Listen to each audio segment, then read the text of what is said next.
came to the realization that I have the tendency to kind of, I don't know how to explain it. It's almost like I developed it as kind of like a survival technique in my that dynamic Pause. where, Pause. Speak like you'll forgive yourself for being wrong. heard Now you. try again. Okay.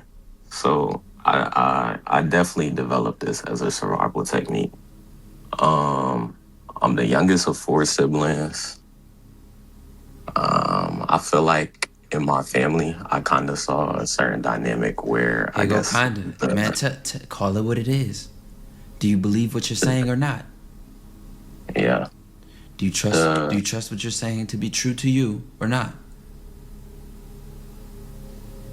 heard you. Do you trust it to be true to you or not? I do. Wait, Um, wait. Did you say I kinda do? I might I do said it. I do. I maybe do. You did right. My point is, you did not. You did not say I kinda do. You said I do. I do is clear. Yeah, I do is clear. I do is decisive. There's no sparkly stuff in between it. This is what it's like to trust what you're saying, to take accountability for what you're saying, and to mean what you say. It always comes out clearer. Forgive yourself for being wrong. Even if a family member busted in the room and said, "Nah, that nigga tripping, man. That's a lie. It's your experience. It's your perspective. Speak from it with authenticity. Believe it. It'll change how you talk. You won't try to say kinda. All that kinda shit is beating around the bush because what you're saying is making you uncomfortable. So because what you're saying is making you uncomfortable, you have to try to fluff it up. Call it like it is. It's okay to be wrong, to say it to come off offensive. Call it like it is. Try again. where I'm gonna speak my truth. I developed the habit of catering to everybody's needs in a sense because I saw a dynamic where like a certain love or a certain care was conditional. And I felt like what I had to do was like catering to everybody's needs so that one, I could keep everybody together, like keep the family unit together Keep going. and keep receiving that love from the people in my family. Period. Uh, That's the end of the sentence. That's the end of that paragraph. I'm so proud of you, dog. You dropped every filler, kinda, like. I think there was a like or two in there. But you dropped all that shit. You didn't stutter. You didn't skip a beat because it came from in here. And you let yeah, it right. and you let it come out. I had to teach myself to stop being afraid of what I mean, afraid of what I feel, to create safety in my own body, to stand on what I think, what I feel, my perspective, and my voice. Only when I was uncomfortable with the truth inside of me did I stutter, did I hesitate, did I fear the reaction of what I was going to say, or did I avoid just saying it like it is? Because it made me afraid, it made me uncomfortable, but the truth never moved. So as long as I kept avoiding it, it was going to keep getting complicated, foggy, convoluted. All these filler words like, I'll call it, tell it like it is. Now, what were you about to say next? That's facts. I definitely have a problem with the filler words, the ums, the likes, No, and that's something I have to work on. the more, see, listen, this shit comes from your nervous system. Now, bro, my nervous system It's the fucked up. same, listen, it's the same reason people avoid eye contact when they are looking at a stranger, because it's a potential threat. Then they fear the threat, or they avoid the threat, or they avoid the fear and avoid the eye contact. The eye contact itself is just eye contact. But you convince yourself to be afraid of it, to avoid it, and you reason and convince yourself to trust that fear more than being comfortable in your own body. It's okay. Knowing it's okay is more powerful. Knowing it's okay because you trust yourself. Not to be perfect, not to do the right thing all the time, or not to even beat the other person up. But knowing it's okay because you have your back and you trust how you feel will settle your nervous system in a way that being perfect and being safe cannot guarantee.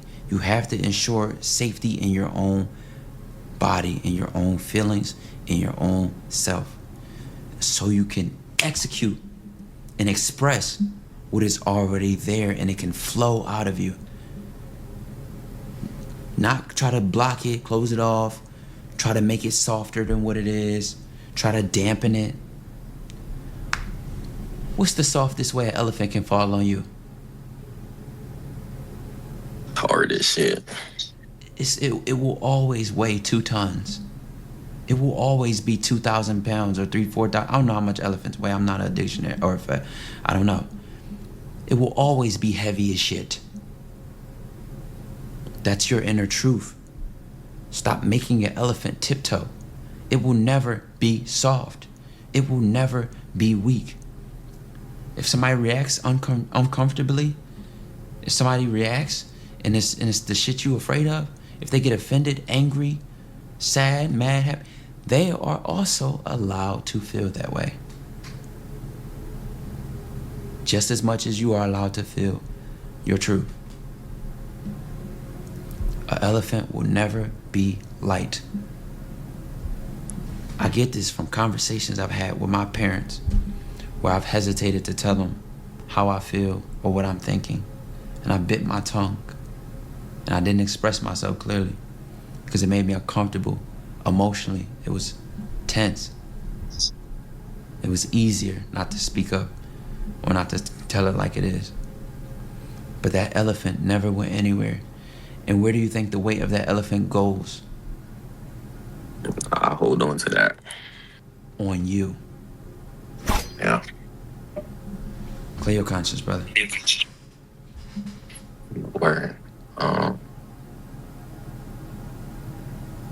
I noticed that I started to take on like the weight of everybody else's feelings and emotions as a way of mending the family and trying to keep it together. And as I grow older, I'm seeing that that's a habit that I'm taking into other relationships of people I care about. And while I still want to show people that I care, I'm growing and I'm seeing that this is it's not sustainable. It's a dynamic that I have to grow out of to get to where I'm headed. And I feel like I'm in a place of just I've catered to my loved ones' feelings so long, I don't even know how to like cater to my own in a certain sense. And that's something that I'm trying to figure out in this stage of my life. So with that being said, what advice do you have on, I guess, standing in the discomfort of, XYZ may not have the best reaction to this or whatever the case may be, but this is what I feel I need to do for myself and just standing on that.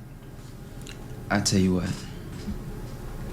First things first, I commend you for being self-aware and now trying to put it into that, right? I commend you for that. Second of all, surrender. Surrender.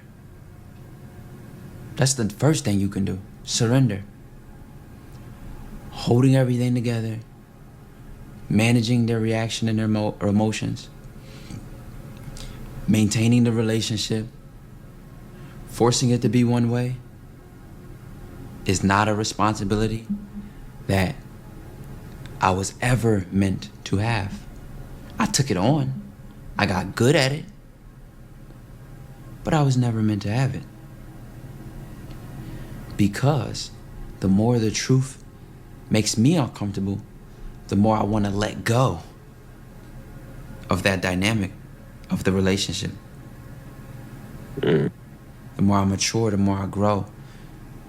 I can't bear that discomfort anymore. It'll depress you, drain you, and ruin you. And it's honestly not better for the other person either. If you are the doctor who puts a Band-Aid on a broken arm, are you a good doctor? And is the patient healed? Definitely not. Neither of y'all benefit from bullshit. So the version of you that is thinking so small, that playing safe and being careful and biting your tongue is the better thing to do, in reality, it's not better for either of you. It's not even safer. Again, if you live on top of a volcano that is known to erupt, that's not safety. That is not safety. You are not safe. So you telling yourself it's safe because it's not erupting and it's not hot and the magma is not sliding down the hill. Stop lying to yourself. You are never safe. You are not safe. You can choose to live there, but at least not in delusion. Call it what it is. It is dangerous to stop people pleasing. It is dangerous to speak your mind. Call it what it is. It is dangerous. But I will be okay because I will stand for myself and I trust how I feel. So it is dangerous. It is a threat. But I am ready to take on that threat. When you go lift a weight, right? You don't tell the weight to be lighter. You don't please it to be lighter. The weight will stay the same and you can lift it or not. And in fact, when you reach it, reach for it, grab it, and lift it up, you were never ready. You just were ready to make a decision. Because you can still lift the weight, struggle, your arms shake, you got to drop it, go down. Okay, that's fine. But stop convincing yourself that you'll ever be ready, that it's ever safe, and that it's something that it's not. Call it what it is. It is dangerous. That's why I'm uncomfortable. But does my discomfort mean I have to do nothing or be nothing or give up? Is that what that means? Maybe not. Maybe I can be afraid, uncomfortable, nervous as fuck, and still find the strength to accept how I feel and embrace how I feel. You see, there's a metaphor with a bull matador, in that let's watch a great video on this. It talked about how in history people always, or not just in history, but religions have always used the slaying of a bull to symbolize growth. Greek mythology, I'm pretty sure there's a story in Christianity, etc. Slaying of a bull. And even the matador, who uses the red cape to make the bull come and chase him and swipes beyond it, and etc. And the whole symbolism between slaying the bull, or the matador having the red flag and the bull chasing him and him handling it gracefully, is the metaphor of controlling chaos. You cannot control chaos. The matador never controls the bull. He embraces the bull, welcomes the bull, actually. Everybody's scared of a bull charging at them. A matador welcomes the bull uses something that makes the bull chase him specifically. And it's The metaphor of slaying the bull or embracing the bull, welcoming it, and dealing with it is that you're not making chaos less chaotic. You're not making the stress of the situation less stressful. You are choosing to be a person who accepts the bull, who accepts that it is dangerous, who accepts that they can die, get hurt, get harmed. You accept it and embrace it and show up and be with it, whatever it turns you into. A matador. The matador is the example that was used in the video because it's one thing to slay the bull, but it's another thing to dance with it, make it look graceful, have composure while you're doing it, dress up and look good. You're taking something somebody's scared of and you're turning it into a game for you. That's a different level of conquering the bull. Using the fear, the chaos, the danger of it, and dancing with it. Well said. I feel like what you were saying about just danger in general resonates with me because I'm also realizing now that I felt like, again, I'm the youngest of all my siblings, and then I got my parents. So it's like being the youngest, everybody want to do their best to give me experiences of theirs that they can pass on to me and I could learn from. They always just trying to do the best to guide me and Let them. avoid some of the things that fire, yo. Let them. What's wrong with taking advice? I take advice, not orders. See the difference? Yeah, and Great that's listener. true. A great listener. Go ahead. The thing is, I allow their word too much power in a sense. Like I allow it to dictate me, and that's also something. Be stronger. You give their advice power and influence. Yeah. At least you give it to them. Yes. And that's the choice. Now it is a choice. Making the effort to grow comfortable with living for myself and taking charge of my own life. Making that change, because that's well, let me ask you something. Mm-hmm. Can you talk yourself into it?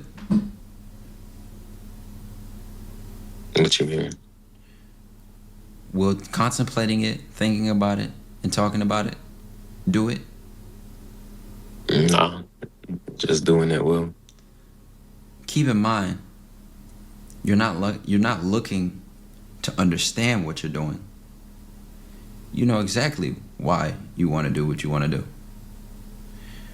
You just explained to me other people's influences, power you gave to it, but only because you have your own direction, right?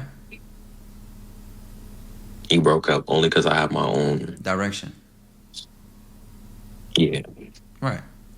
So you understand that you're being redirected. I want you to be aware of that because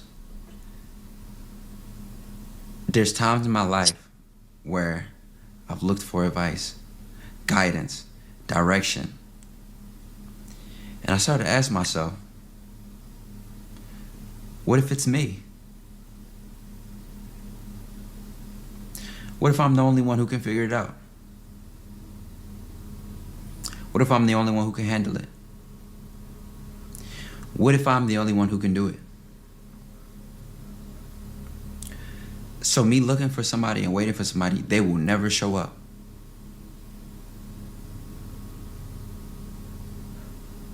Oh, word. Me looking for the advice, me waiting for that moment that advice changes my perspective in my life and it makes me lock in, it'll never come. Because it's me. What if it's you? Let's take a random example. Elon Musk was the world's first trillionaire, right? Right. I heard that the stock crashed shortly after, and he lost around $250 billion, and it was recorded as one of the single greatest losses of wealth in history. I didn't even know that. Right? I could be wrong about this. I saw a video on it on TikTok, and the guy was like describing this. A guy was like describing this on TikTok. Right? So 400. It was 450 billion. Excuse me. Do you know? What the second richest person in the world's wealth was? You broke up again. Do you know what the second richest person in the world's worth was? No. 200 something billion. Was it? What is it? Just somebody fact checking it on chat. He lost more than the closest person to him in wealth. He already was in a position of only being able to refer to himself for help, guidance, and advice. Because he's the only one in his position, literally. Right? Right? Right. So the closest person to his wealth was 257 billion. He lost 450. Who the fuck can he ask for advice, help, guidance, and direction? Nobody. Himself. Even if he sat down, fell to his knees, cried, and prayed, he would still have to stand on business. He would still have to make the decision. It's on him.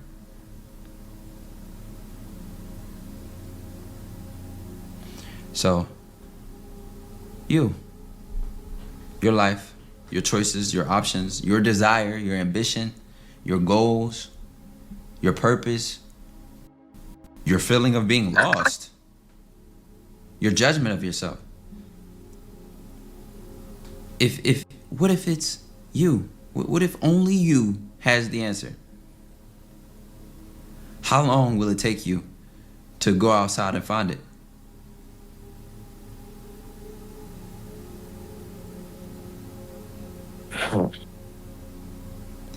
How long will it take you to go outside and find it?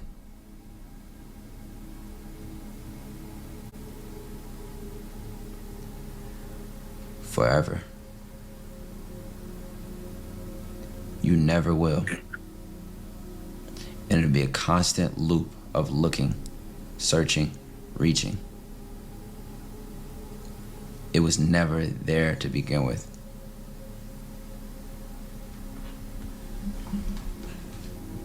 Word.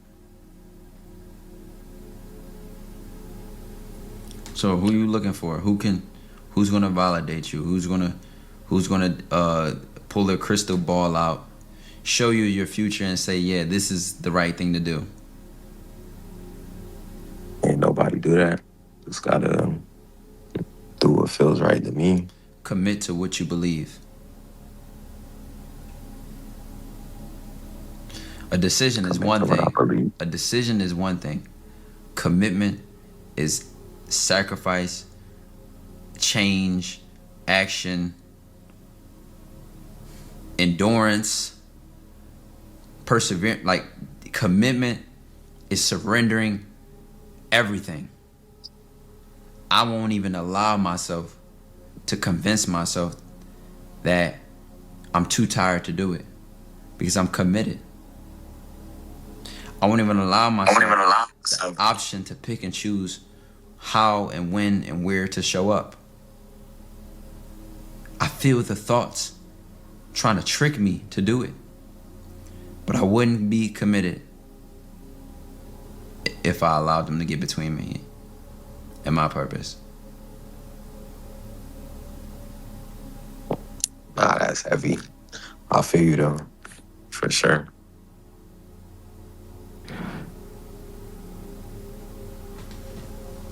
All right, brother. I like that. All right, brother. I had like two small questions. One more. I always do two questions with people. Okay.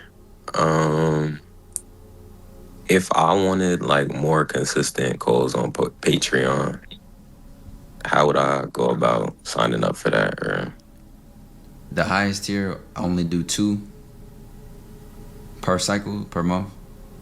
Okay. And the reason that is because, again, if everybody just start booking up, there'd be cost for nobody. You know what I'm saying? So, Yeah. yeah. So that's why the limitation is there. At the highest tier, though, it's just 2 30-minute sessions. But I'll definitely do these at least once a week. Okay. Send them more. Then I'm gonna catch you on stream again sometime. All right, for sure, brother.